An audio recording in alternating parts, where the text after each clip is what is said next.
നമസ്കാരം. മലയാളി വാർത്ത ഇൻസൈഡിലേക്ക് സ്വാഗതം. വിഴിഞ്ഞത്ത് പുറംകടലിൽ ഒരു കപ്പൽ നങ്കൂരമിട്ടിരിക്കുന്നു. സുരക്ഷാ ഏജൻസികളെ സംബന്ധിച്ച് ഏറെ ആശങ്കയുണ്ടാക്കുന്ന ഒരു വിവരം. നമുക്കറിയാവുന്നതാണ്, രാജ്യത്തെ ഇപ്പോഴത്തെ സാഹചര്യം. ഇന്ത്യ പാകിസ്ഥാൻ സംഘർഷം അതിരൂക്ഷമായിരിക്കുന്ന ഘട്ടത്തിൽ, യുദ്ധസമാനമായ സാഹചര്യം ഉണ്ടാകുന്ന ഘട്ടത്തിൽ തന്നെ സംസ്ഥാനത്ത് കനത്ത സുരക്ഷാ സംവിധാനങ്ങൾ ഏർപ്പെടുത്തിയിട്ടുണ്ടായിരുന്നു. അതിർത്തിയിൽ ഇന്ത്യ പാകിസ്ഥാൻ സംഘർഷത്തിൻ്റെ പശ്ചാത്തലത്തിൽ സുരക്ഷാ സംവിധാനങ്ങൾ കാര്യക്ഷമമായി മുന്നോട്ട് കൊണ്ടുപോകണമെന്നും പ്രത്യേകിച്ചും കൊച്ചിയും വിഴിഞ്ഞവുമൊക്കെ ശ്രദ്ധാകേന്ദ്രമായി മാറിയിരിക്കുന്നു. ഈ രണ്ട് തുറമുഖത്തും കർശന സുരക്ഷ ഏർപ്പെടുത്തണമെന്ന് കേന്ദ്രത്തിൻ്റെ ഭാഗത്ത് നിന്ന് തന്നെ പ്രത്യേക നിർദ്ദേശം വന്നിരുന്നു. കേരളത്തിലെ 14 ജില്ലകളിലും മോക്ക് ഡ്രിൽ നടത്തിയതും കേരളം അത്രയധികം വൾണറബിളാണ് എന്നുള്ള വ്യക്തമായ സൂചന നൽകിക്കൊണ്ടാണ്. തീരദേശവുമായി അതിർത്തി പങ്കിടുന്ന ഈ മേഖലകളിലൊക്കെ തന്നെ ഒരുപക്ഷെ എപ്പോൾ വേണമെങ്കിലും ആക്രമണം നടത്താനായി ശത്രുക്കൾക്ക് സാധിക്കും. അതൊക്കെ തന്നെ ഒഴിവാക്കാൻ വേണ്ടിയിട്ടാണ് സേനാ വിഭാഗങ്ങൾ തീരദേശ സുരക്ഷ അടക്കം ഉറപ്പാക്കിയിട്ടുള്ളത്. വിഴിഞ്ഞത്തടക്കം പ്രത്യേക റഡാറിൻ്റെ സഹായത്തോടെയാണ് തീരസംരക്ഷണ സേന നിരീക്ഷണം നടത്തിപ്പോരുന്നത്. വ്യോമസേനയും തീരസംരക്ഷണ സേനയും ഡോണിയർ വിമാനങ്ങളും ഹെലികോപ്റ്ററുകളും ഡ്രോണുകളും ഉപയോഗിച്ചുകൊണ്ട് നിരീക്ഷണം നടത്തുന്ന സംവിധാനം ഇപ്പോഴും നടക്കുന്നുണ്ട്. റഡാർ നിരീക്ഷണവും ഇതിൻ്റെ ഭാഗത്ത് ശക്തമാക്കിയിട്ടുണ്ട്. എന്നാൽ അതിനിടയിലാണ് നേരത്തെ പരാമർശിച്ച സുരക്ഷാ ഏജൻസികളുടെ കണ്ണു വെട്ടിച്ചുകൊണ്ട് വിഴിഞ്ഞം പുറംകടലിൽ ഒരു ഭീമൻ കപ്പൽ നങ്കൂരമിട്ടിരിക്കുന്നത്. നമുക്കറിയാവുന്നതാണ്, മുമ്പ് ശ്രീലങ്കൻ തീരത്ത് ചൈനീസ് ചാരക്കപ്പൽ നങ്കൂരമിട്ട് ഇന്ത്യയുടെ തന്ത്രപ്രധാനമായ വിവരങ്ങൾ ചോർത്തിയെടുക്കാനായി എത്തിയതാണെന്നുള്ള ആരോപണം ഉന്നയിച്ച് ഇന്ത്യ ശക്തമായി അതിനെതിരെ പ്രതികരിച്ചിരുന്നു.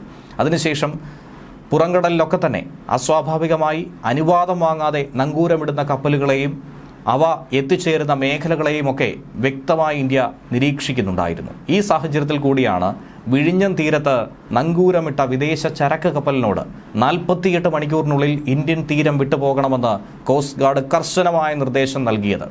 അനുവാദം വാങ്ങാതെ നങ്കൂരമിടാൻ ഒരു കപ്പലുകൾക്കും, പ്രത്യേകിച്ചും ഇന്ത്യൻ തീരദേശത്ത്, ഇന്ത്യൻ മേഖലയിൽ ഒരു തരത്തിലും അനുവാദം നൽകില്ല. ഇപ്പോഴത്തെ പ്രത്യേക സാഹചര്യം കൂടി കണക്കിലെടുക്കുമ്പോൾ ഒരു കാരണവശാലും അത് സാധിക്കില്ല. എന്നാൽ എഞ്ചിൻ തകരാറ് മൂലമാണ് തങ്ങൾ പുറംകടലിൽ നങ്കൂരമിട്ടിരിക്കുന്നത്, കപ്പൽ നന്നാക്കാൻ യന്ത്രങ്ങൾ ഇന്നെത്തുമെന്ന് പറഞ്ഞുകൊണ്ട് ഈ ദിവസം മുന്നോട്ട് കൊണ്ടുപോയിക്കൊണ്ടിരിക്കുകയാണ്. 48 മണിക്കൂർ സമയമാണ് ഇന്ത്യ നൽകിയിട്ടുള്ളത്. കഴിഞ്ഞ 4 ദിവസമായി ഈ കപ്പൽ പുറംകടലിൽ തുടരുന്നുവെന്നാണ് മനസ്സിലാക്കാൻ കഴിയുന്നത്. MV സിറ എന്ന കപ്പലാണ് എഞ്ചിനിലെ കംപ്രസർ തകരാറായി അതുമൂലം പുറംകടലിൽ പെട്ടിരിക്കുന്നുവെന്ന് ക്യാപ്റ്റൻ അടക്കം കോസ്റ്റ് ഗാർഡിനോട് വ്യക്തമാക്കിയിരിക്കുന്നത്. എഞ്ചിനിലെ കംപ്രസർ തകരാറ് എപ്പോൾ പരിഹരിക്കുമോ അപ്പോൾ തന്നെ തീരം വിട്ടു പോകുമെന്ന ഉറപ്പ് നൽകിയിട്ടുണ്ട്. ചെന്നൈയിൽ നിന്നും UAE പോകുന്ന ഒഴിഞ്ഞ ബൾക്ക് കാരിയർ കപ്പലാണ് യന്ത്ര തകരാറിനെ തുടർന്ന് ബുധനാഴ്ച രാവിലെ പുറംകടലിൽ നങ്കൂരമിട്ടത്. കഴിഞ്ഞ ഒരാഴ്ചക്കാലമായി ഈ കപ്പൽ വിഴിഞ്ഞം ജലാശയത്തിലുണ്ടെന്നാണ് മനസ്സിലാക്കാൻ കഴിയുന്നത്. ഇത് കൃത്യമായി നിരീക്ഷിച്ച് ഇതോടെ വിഴിഞ്ഞം സ്റ്റേഷനിൽ നിന്നുള്ള കോസ്റ്റ് ഗാർഡിൻ്റെ C441 കപ്പലെത്തി പരിശോധന നടത്തി. എഞ്ചിനിലെ കംപ്രസർ തകരാറ് മൂലം കപ്പൽ പുറപ്പെടുന്നത് തടഞ്ഞു എന്ന് ഈജിപ്ഷ്യൻ പൗരനായ captain Anwar Gamal coast guard ഉദ്യോഗസ്ഥരോട് വ്യക്തമാക്കി. കോസ്റ്റ് ഗാർഡ് സേന കപ്പലിലെത്തി പരിശോധനയും നടത്തി. അതിനുശേഷം വളരെ വേഗത്തിൽ തീരം വിട്ടു പോകണമെന്ന താക്കീതാണ് നൽകിയത്. പ്രാഥമിക പരിശോധനയിൽ സംശയിക്കുന്ന രീതിയിൽ ഒന്നും തന്നെ ആ കപ്പലിൽ ഇല്ല എന്നാണ് കോസ്റ്റ് ഗാർഡ് വിഴിഞ്ഞം സ്റ്റേഷൻ അധികൃതർ ഇപ്പോൾ വ്യക്തമാക്കിയിരിക്കുന്നത്. നേരത്തെ ചൈനീസ് ചാരക്കപ്പലാണോ എന്നുള്ള സംശയമടക്കം പലരും പങ്കുവച്ചിരുന്നു. ദൂരെ നിന്ന് നോക്കുമ്പോൾ ഒരു കപ്പൽ നങ്കൂരമിട്ട് നിൽക്കുന്നത് ഏവരെയും പരിഭ്രാന്തരാക്കിയിരുന്നു, പ്രത്യേകിച്ച് അതിർത്തി സുരക്ഷാ സേനയെ സംബന്ധിച്ച്, തീരദേശ സുരക്ഷാ വിഭാഗങ്ങളെ സംബന്ധിച്ച്. അതുകൊണ്ട് തന്നെ അത്തരത്തിൽ സംശയിക്കേണ്ടതായി ഒന്നും തന്നെ ഇല്ല, ചൈനീസ് ഇടപെടലില്ല എന്നുള്ള സൂചനയടക്കം ഈ ഘട്ടത്തിൽ നൽകുകയാണ്. ഈജിപ്ഷ്യൻ ക്യാപ്റ്റനും 13 ഇന്ത്യക്കാരും ഉൾപ്പെടെ 26 പേരടങ്ങുന്ന ക്രൂ ആണ് ഈ കപ്പലിനുള്ളിലുള്ളത്. ഇന്ന് കോയമ്പത്തൂരിൽ നിന്നെത്തുന്ന യന്ത്രഭാഗം കസ്റ്റംസ് ക്ലിയറൻസിന് ശേഷം ഏജൻസി നേതൃത്വത്തിൽ കപ്പലിലെത്തിക്കുകയും വിഴിഞ്ഞം തീരത്ത് നിന്നും ഏകദേശം 5 നോട്ടിക്കൽ മൈലിനപ്പുറത്താണ് ഈ കപ്പൽ നങ്കൂരമിട്ടിരിക്കുന്നത്. അത് പരിഹരിച്ച് മുന്നോട്ട് കൊണ്ടുപോകാനുള്ള നീക്കങ്ങൾ ഇന്ത്യ തന്നെ നിരീക്ഷിച്ച് ഇന്ത്യയുടെ മേൽനോട്ടത്തിൽ തന്നെ നടത്തുമെന്നാണ്, കോസ്റ്റ് ഗാർഡിൻ്റെ മേൽനോട്ടത്തിൽ നടത്തുമെന്നാണ് ലഭിക്കുന്ന വിവരം. എന്നാൽ മുൻകൂട്ടി വിവരം നൽകാതെ കപ്പൽ ഇവിടെ തുടർന്നത് സുരക്ഷാ ഏജൻസികളെ സംബന്ധിച്ച് വലിയ ആശങ്ക തന്നെയാണ് ഉണ്ടാക്കിയത്. ഇതുപോലുള്ള സന്ദർഭങ്ങളിൽ അതത് തുറമുഖങ്ങളിൽ കപ്പലിൽ നിന്നും വിവരം നൽകുകയും സഹായം അഭ്യർത്ഥിക്കുകയും ചെയ്യാറുണ്ട്. എന്നാൽ ഇവിടെ അങ്ങനെ ഒന്നും തന്നെ സംഭവിച്ചില്ല എന്നുള്ള ഒരു സുരക്ഷാ വീഴ്ചയാണ് ചൂണ്ടിക്കാണിക്കുന്നത്. കപ്പൽ ഈ മേഖല വിടും വരെ കർശന നിരീക്ഷണത്തിൽ ഏർപ്പെടുത്താൻ തന്നെയാണ് തീരുമാനം. കപ്പലിൻ്റെ എഞ്ചിൻ തകരാർ പരിഹരിക്കാനായി കേരള മാരിടൈം ബോർഡിൻ്റെ വിഴിഞ്ഞം അധികൃതരുടെയും സഹായം നേരത്തെ തേടിയിരുന്നു. എന്നാൽ അതിൽ തീരുമാനമായിരുന്നില്ല. സ്പെയർ പാർട്സ് എത്തിക്കാൻ കപ്പൽ ജീവനക്കാർ സഹായം അഭ്യർത്ഥിച്ചു. കസ്റ്റംസ്, ഇമിഗ്രേഷൻ ഉൾപ്പെടെയുള്ള ഏജൻസികളുടെ നടപടിക്രമങ്ങൾ പൂർത്തീകരിച്ചാൽ മാത്രമേ അത് എത്തിക്കാനായി നമുക്ക് സാധിക്കുകയുള്ളൂ. പിന്നാലെയാണ് ചർച്ചകൾ പുരോഗമിച്ചത്. രാജ്യത്തെ നിലവിലെ സാഹചര്യം അനുസരിച്ച് വെസ്റ്റ് ഇൻഡീസ് കേന്ദ്രമാക്കിയുള്ള ഈ കപ്പലിന് ഈ മേഖലയിൽ തുടരാൻ ഒരു കാരണവശാലും സാധിക്കില്ല. അതുകൊണ്ട് തന്നെ തകരാർ അതിവേഗം പരിഹരിച്ച് ഇന്ത്യൻ തീരം വിടണമെന്ന് തന്നെയാണ് കർശന നിർദ്ദേശം. മാത്രവുമല്ല, നിലവിൽ നങ്കൂരമിട്ടിരിക്കുന്ന സ്ഥലത്ത് നിന്നും അകലെ പോകണമെന്ന് നിർദ്ദേശം കൊടുത്തിട്ടുണ്ട്.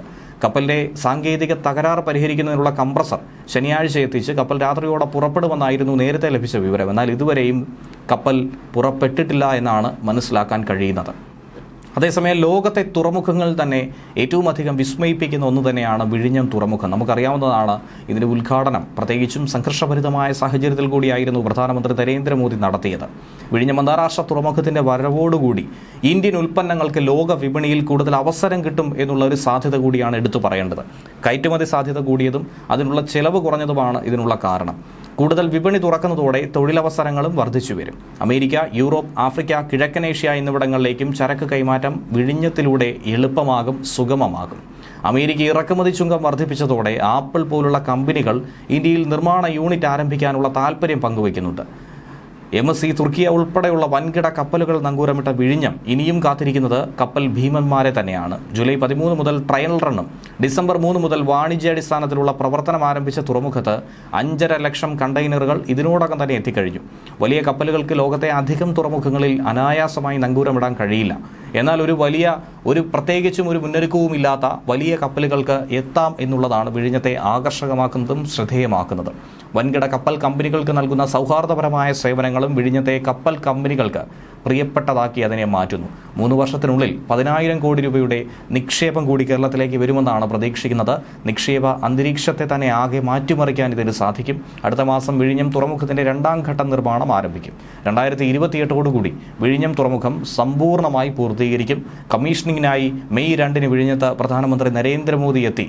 വലിയ പ്രതീക്ഷകൾ തന്നെയാണ് ഇപ്പോൾ പങ്കുവച്ചിരിക്കുന്നത്. പ്രതിവർഷം 10,000 കോടി രൂപ വിഴിഞ്ഞത്ത് നിന്നും വരുമാനമുണ്ടാക്കാൻ കഴിയുമെന്നാണ് കേന്ദ്ര സർക്കാർ പറയുന്നത്. 6,000 കോടി രൂപയുടെ അധിക വരുമാനം ലഭിക്കാൻ ഇടയുണ്ടെന്നും തുറമുഖ വകുപ്പ് മന്ത്രി VN വാസവനും വ്യക്തമാക്കി കഴിഞ്ഞു. കസ്റ്റംസ് ഡ്യൂട്ടിക്കായി പിരിച്ചെടുക്കുന്ന ഓരോ രൂപയിൽ 60 പൈസ കേന്ദ്രത്തിനും 1 മുതൽ 3 പൈസ വരെ സംസ്ഥാനത്തിനും എന്നിങ്ങനെയാണ് നിരക്ക്.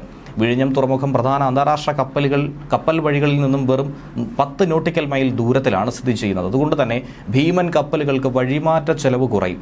വിഴിഞ്ഞത്തിന്റെ മാരിടൈം ചരിത്രം 2 BCE മുതൽ തുടങ്ങുന്നതാണ്. AD 8 മുതൽ 9 നൂറ്റാണ്ടുകളിലെ കോട്ടയുടെ പുരാവസ്തു തെളിവുകൾ ഇവിടെ നിന്നും കിട്ടിയിട്ടുണ്ട്. ദക്ഷിണ കേരള തീരത്തെ ആദ്യകാല തുറമുഖ പട്ടണങ്ങളിൽ ഒന്ന് തന്നെയാണ് വിഴിഞ്ഞമെന്ന് തെളിയിക്കുന്നതാണ് ഈ തെളിവുകളൊക്കെ തന്നെ. തുറമുഖ പ്രദേശത്ത് 18 മുതൽ 20 മീറ്റർ വരെ ആഴമുണ്ട്. അതുകൊണ്ട് തന്നെ 24,000 TEU വരെ ശേഷിയുള്ള വലിയ കപ്പലുകൾക്കും ഇത് അനായാസം കൈകാര്യം ചെയ്യാൻ കഴിയും. ലിറ്ററൽ ഡ്രിഫ്റ്റ് വളരെ കുറവായതുകൊണ്ട് തന്നെ ഡ്രഡ്ജിംഗ് പ്രവർത്തന ചെലവ് കുറയ്ക്കാൻ സാധിക്കും. എല്ലാ കാലാവസ്ഥയ്ക്കും അനുയോജ്യമായി തന്നെയാണ് വിഴിഞ്ഞം തുറമുഖത്തിന്റെ നിർമ്മിതി. അതുകൊണ്ട് ഏത് കാലാവസ്ഥയിലും തുറമുഖം പ്രവർത്തനക്ഷമമായിരിക്കും. ഇന്ത്യക്ക് നിലവിൽ ഡീപ്പ് വാട്ടർ ട്രാൻസ്ഷിപ്മെന്റ് പോർട്ട് ഇല്ലാത്തതുകൊണ്ട് തന്നെ രാജ്യത്തെ സമ്പദ് വ്യവസ്ഥയ്ക്കും വാണിജ്യ പ്രതീക്ഷകൾക്കുമൊക്കെ തന്നെ ഗൗരവകരമായ ദൗർബല്യമായി നിലകൊള്ളുന്നുണ്ട്. ഇതിന്റെ പശ്ചാത്തലത്തിൽ ഇന്ത്യൻ ചരക്കുകളുടെ ഏകദേശം 75% സിംഗപ്പൂർ, കൊളംബോ, സലാല, ദുബായ് എന്നീ വിദേശ തുറമുഖങ്ങളിലൂടെയാണ് ട്രാൻസ്ഷിപ്മെന്റ് നടത്തുന്നത്. ഇതുവഴി രാജ്യത്തിന് പ്രതിവർഷം ഭീമമായ നഷ്ടമാണ് വിനിമയ നഷ്ടമായി നേരിടേണ്ടി വരുന്നത്. കൂടാതെ കയറ്റുമതി ഇറക്കുമതി മേഖലയിലെ വ്യാപാരികൾക്ക് ഓരോ കണ്ടെയ്നറിനും ഉയർന്ന ചിലവാണ് ഇത്തരത്തിൽ വഹിക്കേണ്ടി വരുന്നത്.